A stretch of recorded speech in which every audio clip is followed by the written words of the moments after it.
is Yuji. I attended Virginia Tech and graduated with a mechanical engineering degree. DENSO had the Ignite program on the Virginia Tech's recruiting website. I started out in the first rotation at DENSO International America's quality engineering department. Then I rotated to DENSO Manufacturing Tennessee, specifically Plant 101.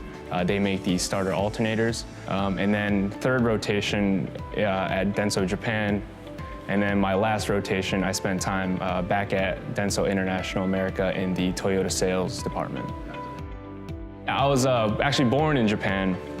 And so it was really cool being able to go back to Japan and spend 3 months there. Definitely missed the food there. I would call myself a foodie. Sapporo food was just amazing.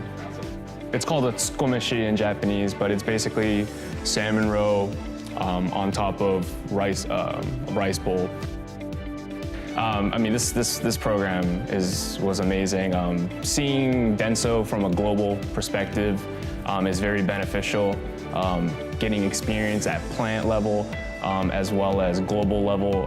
Only a handful of people get that opportunity, and I was able to experience that in the first 2 years.